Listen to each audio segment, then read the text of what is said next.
Alright, in today's episode of This Week in Design, we are talking about Google, Microsoft, Nothing, and we're talking about AMG. Let's get started. Welcome to the new episode of This Week in Design. I promise this one will be a bit shorter than the pilot last week.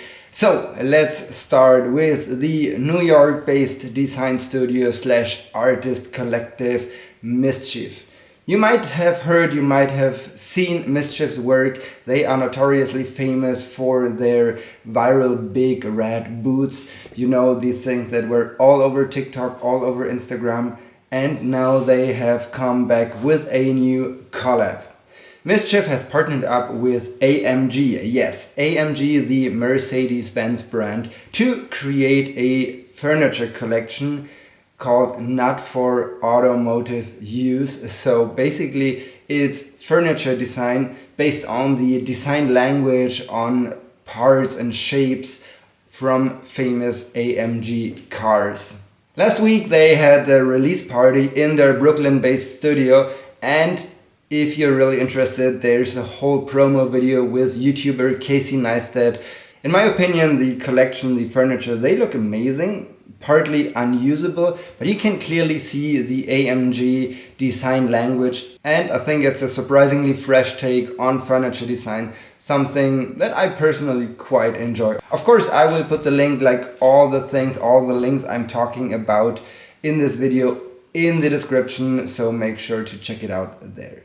Let's talk about Microsoft. After Google's announcement of Material 3 Expressive, Microsoft has relaunched their design platform, Microsoft.Design, with a bold claim of being a global UX community exploring and shaping the future of not technology but humanity. So this is definitely a trend that we can see in tech companies at the moment, with Google and Microsoft taking the lead as big tech companies, going to a more vibrant, to a more emotional, to a more human approach of visual design after years and years of a clear tech language, clear shapes, clear technical colors, light technical colors. So this might be really interesting to see and to explore what is going to happen there.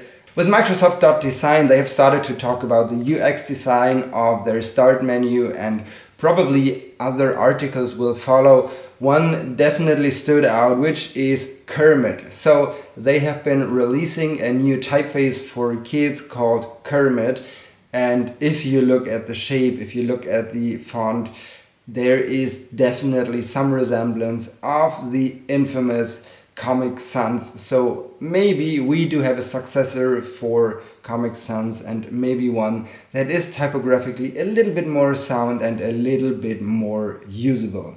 Let's see. I haven't seen Kermit out in the wild just yet, but I'm excited to see what is going on. Speaking of Google and Material 3 Expressive, I definitely urge you to read their latest blog post, Start Building with M3 Expressive. Google has given us like a starter guide for Material 3 Expressive, showing us the ins and outs and the do's and don'ts with their new design language. And personally, I think this was super helpful to understand Material 3 Expressive and all the ideas and concepts and paradigms they have in their new design language a little bit better, and maybe start using Material 3 Expressive, maybe start designing for the new generation of Android visuals. Last but not least, Nothing. I'm speaking of Nothing, the phone company, of course.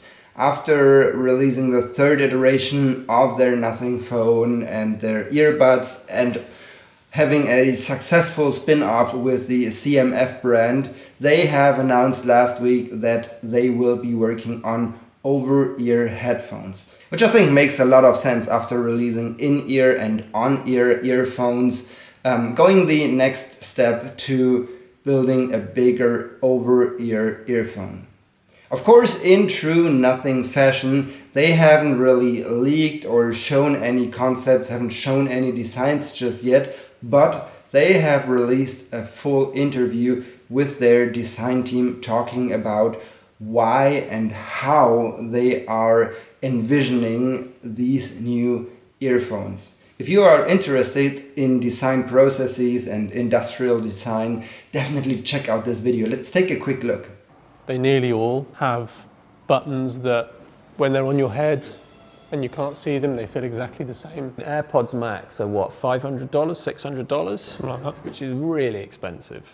Actually, our plan is that you feel you've got more and that you feel you've got a better experience controlling your audio. You've got a more interesting looking pair of headphones that say something about you, and you've got some other kind of features which you kind of know that none of the big companies will ever do. So I found this video super insightful and super interesting. Of course, the link to the full thing is in the description as usual. Make sure to check it out and to listen in on their interview. What do you think? Would you buy and of course wear a pair of nothing over-ear earphones? Let me know in the comments below, and of course check out all the links in the descriptions. That was it for this week in design. Thank you so much for watching. I will see you in the next one. Until then, bye.